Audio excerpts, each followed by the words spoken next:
to my channel. I know it has been a long time since I've filmed.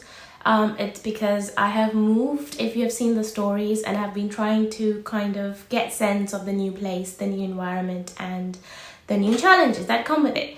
I was going to film some interview related videos regarding dressing and stuff, which I'll do for the second round, but the first round is gone and this first set of offers are out.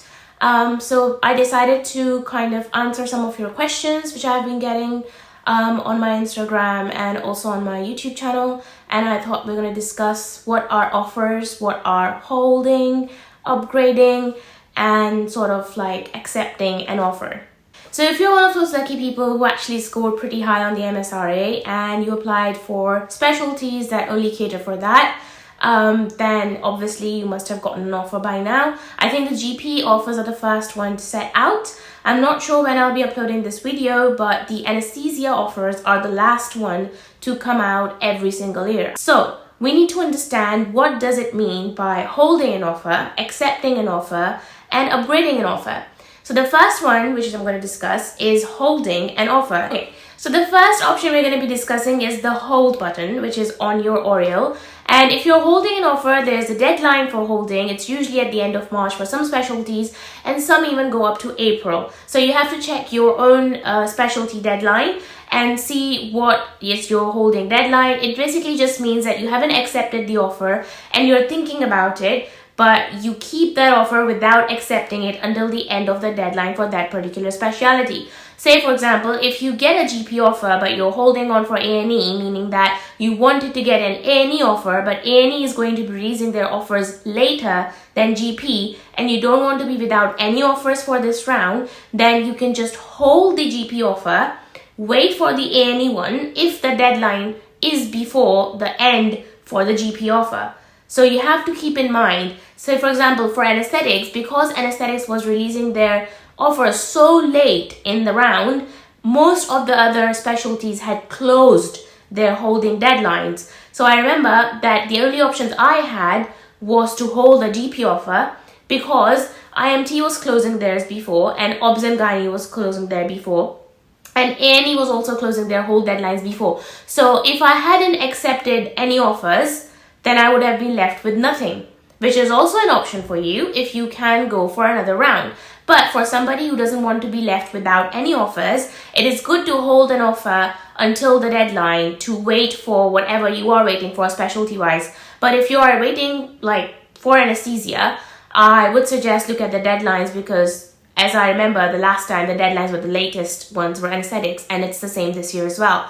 So you have to be mindful of what offer you're holding. You hold an IMT offer, but the deadline is before the anesthetic offers comes out, so you will not be left with the IMT offer, and you will not also get the anesthetics offer by that time. So say for example, you don't make it to anesthetics in this round, that means the round is gone. No more offers for you.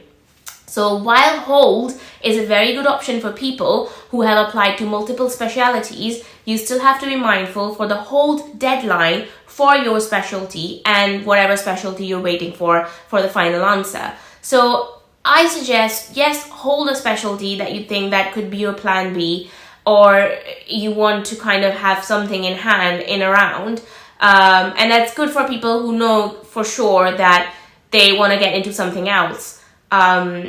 Yeah, but the deadlines is a bit iffy. You have to kind of be mindful of that. The second one is very simple. I think it's more simple than holding, and that just means you're accepting the offer. So you get an offer and you accept it.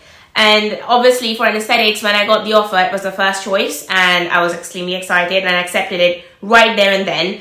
And I was super happy about it. But if you are somebody who's waiting for, as I said, waiting for something else, or waiting for anesthetics, which is the last one, then yeah, you don't have any options. You have to hold something in your hand. It's self-explanatory, but I just wanted to make a video about it because I've been getting a lot of questions about this.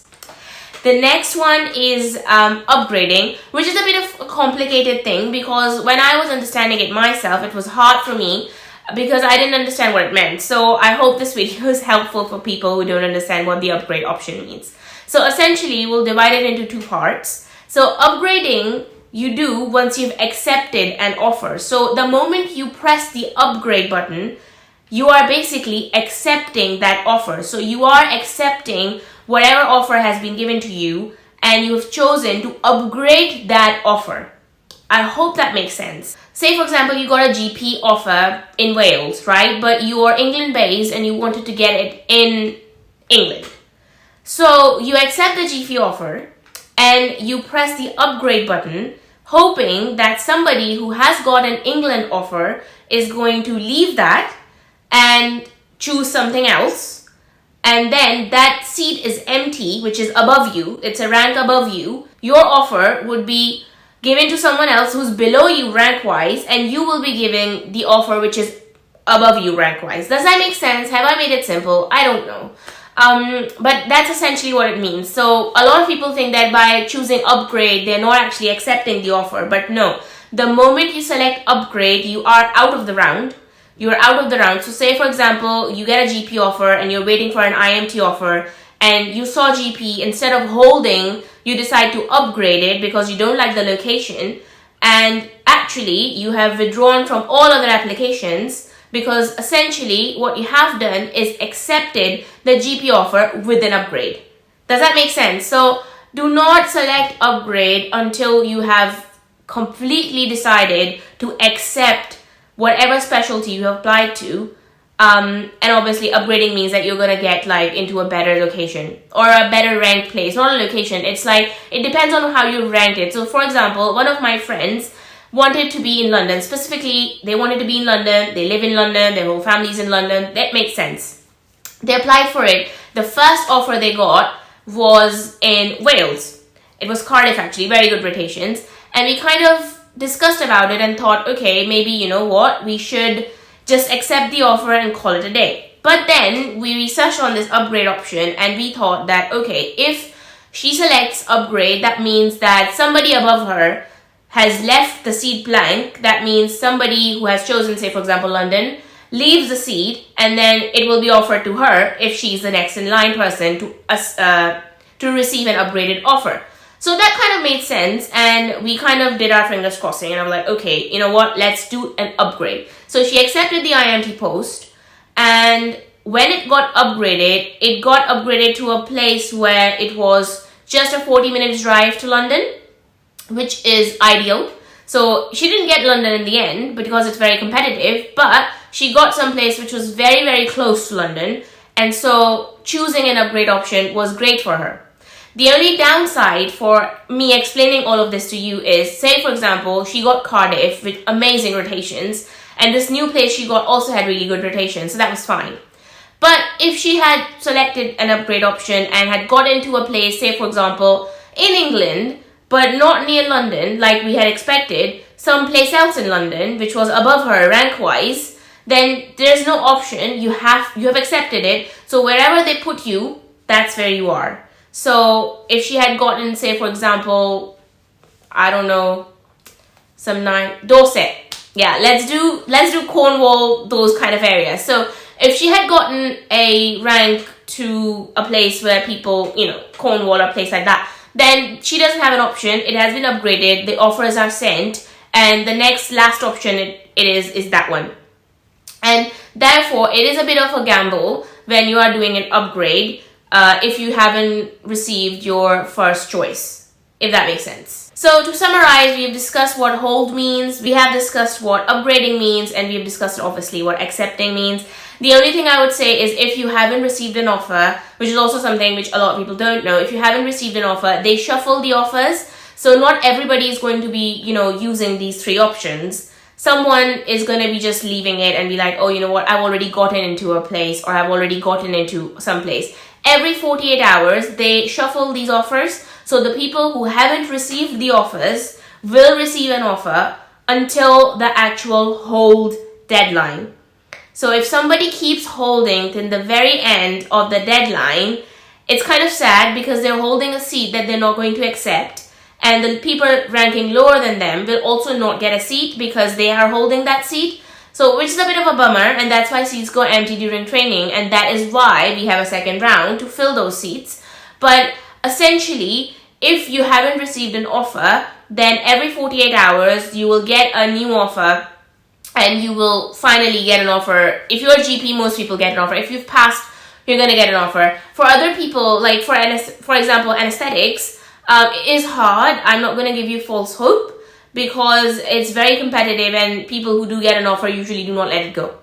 So if you haven't received an offer, I would say just wait for the next shuffle, which is in 48 hours, and it keeps on going until, as I said, the whole deadline. By that day, you will know whether people have left the seat above you, people who have ranked above you, and or have you been offered a post or not. So it's a bit of a gamble when you're doing these kind of things. So what I prayed for was to just get an offer, be it my first choice, no fuss, no upgrading, nothing. And I'm so glad that that happened. But I know that upgrading is really good for people who have ranked very wisely. So say, for example, if you have chosen every single rotation and properly ranked your choices, then you can successfully choose upgrade, and whatever you're going to get above your actual rank, if someone has left it above you, would be something that you actually wanted. So yeah, I mean, upgrade is a very good option for people who exactly know what they want and what rotations they want, and they've successfully, very, very theoretically used the 100% brain power to rank their options. And I know a lot of people don't do that because it's too hard to rank all of it, especially if it's something like GP where it's so many seats are there. So yeah, that's the end of the video. I hope that you guys like this video. Give the video a huge thumbs up and subscribe to my channel if you have not already. And as usual, I do answer questions on Instagram, and I have been doing it even though I haven't been uploading. But it's just been chaotic. I can't even explain it. So yeah, I hope that you guys have a good day, and I will see you guys in my next video. Bye!